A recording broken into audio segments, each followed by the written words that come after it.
Bari flow valve or multi-port valve. Ano ba ang gamit nito? Para saan ba ito?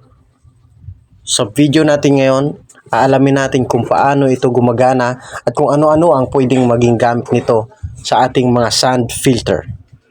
Pero bago ang lahat, eto muna.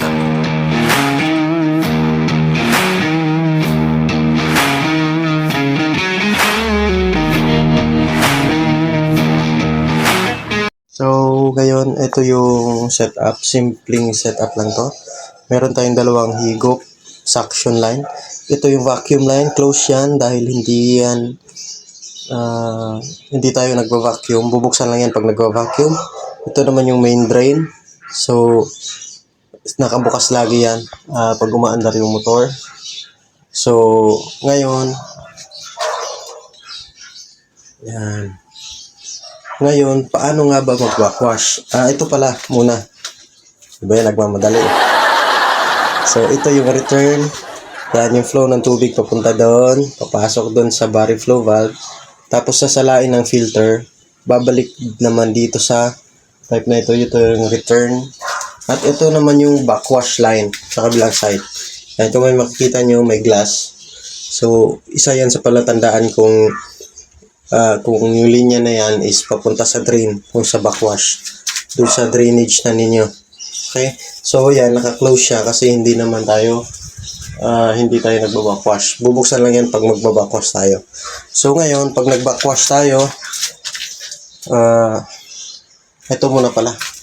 Lagi akong nagmamadali eh. Paliwanag ko muna. Ito mismo yung bari flow valve. Medyo sana makita niyo ha, baliktad lang to, pero ito po yung filter. So ito yung positioning niya. Positioning, basta kung ang tawag niyo dito, ito yung nakalimutan ko yung tawag nito. Ito yung pinipihit, ito yung pinipihit, dinidiin lang po ito, tapos ipipihit.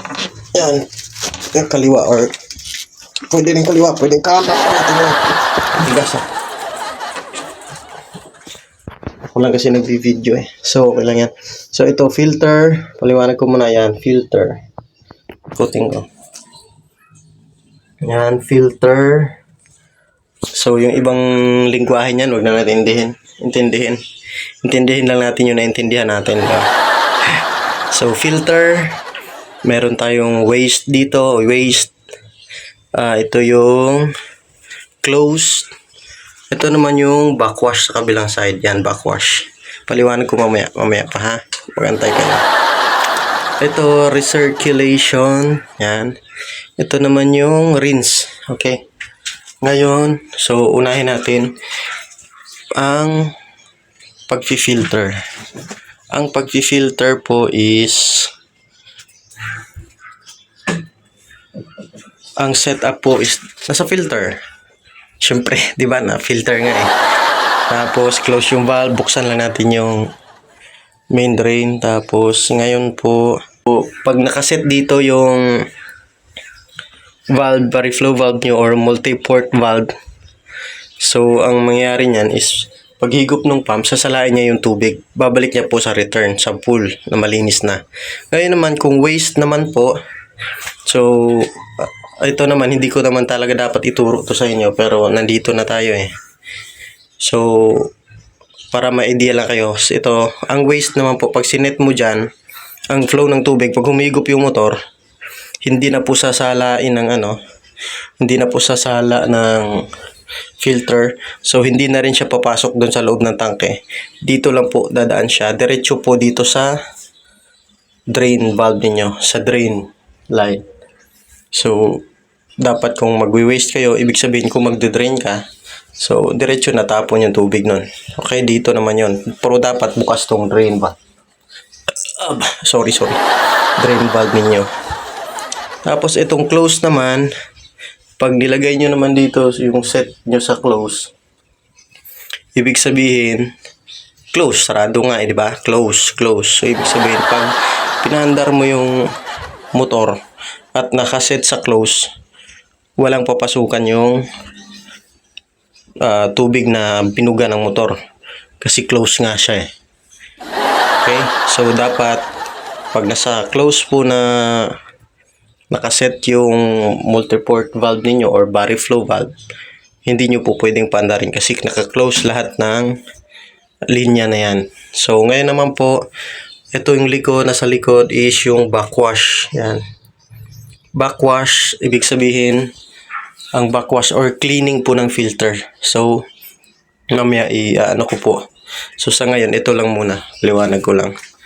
Tapos cleaning ng filter. Yun, yung backwash. Backwash or cleaning ng filter. So isi-set mo yan dyan. Tapos recirculation, ihigop yung motor, ibubuga diretso dito.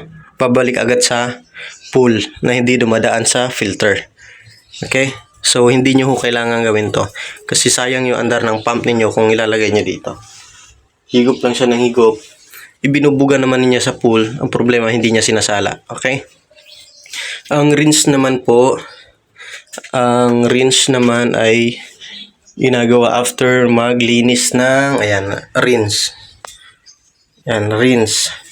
After mag-backwash. So, isi-set po dito after mag-backwash. Para naman po yung mga natirang latak dito is matapon pa rin. So, ang flow ng tubig pa rin ng pag nasa rinse kayo, pag higop ng pump, ibubuga niya po dito sa body flow valve. Tapos, ang galing dito sa filter, idediretso pabalik na patapon naman po sa drain. Yan, mali yung ano ko.